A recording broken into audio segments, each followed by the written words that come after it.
দিনের বাচ্চা নষ্ট করলে গুনাহ হবে না, এই প্রশ্নটি অনেক স্বামী স্ত্রী আমাদের কাছে জানতে চায়। অনেক স্বামী স্ত্রী আছে এই মাসালাটি না জানার কারণে সন্তান হত্যার দায়ে কিয়ামতের ময়দানে আল্লাহর আসামির কাঠগড়ায় জবাব।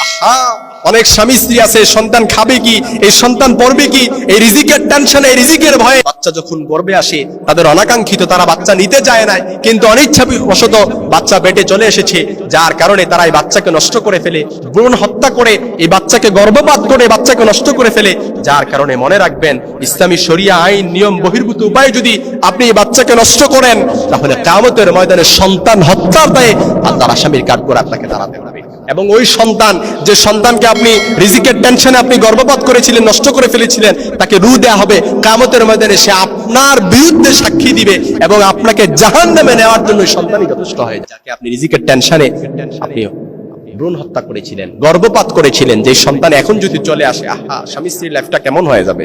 আহা, এজন্য মনে তাদেরকে স্মরণ করিয়ে দিতে চাই, ওয়া ইদাল মাউউদাতু সুইলাত বিআইয়ি যুমবিন কুতিলাত। এই আয়াতটি যথেষ্ট। কোরআনে আল্লাহ তাআলা বলেছেন, প্রত্যেকটা সন্তানকে কিয়ামতের ময়দানে তাকে যখন রূহ দেয়া হবে, তাকে জীবন্ত প্রতীত যখন কন্যা অর্থাৎ জীবন্ত প্রতীত সন্তানকে যেভাবে হত্যা করলে যে অপরাধ হতো, ওই অপরাধে আপনাকে দাঁড় করা হবে, শুধুমাত্র আপনি মাসালা না জানার কারণে আপনি যখন সন্তান হত্যা করে ফেলেছেন। এজন্য ব্যাপারে ইসলামী শরিয়ার আমাদের কিছু মাসালা মতভেদ যদিও থাকে, পরিলক্ষিত মতভেদ থাকে, তবু এ ব্যাপারে অসংখ্য উলামায়ে কেরাম, মতভেদ থাকলে অসংখ্য উলামায়ে কেরাম ঐক্যমত পোষণ করেছেন।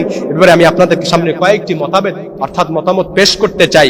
40 দিনের পূর্বে গর্ভপাত করার হুকুম নিয়ে ফিকহবিদদের অনেক আলেমগণ মতভেদ রয়েছেন। তবে অনেকেই বলেছেন, যদি 40 দিনের পূর্বে আপনি যদি গর্ভপাত করতে চান, বাচ্চা নষ্ট করতে চান, তাহলে আপনি নষ্ট করতে পারবেন। তবে এ ব্যাপারে বিশেষজ্ঞ চিকিৎসক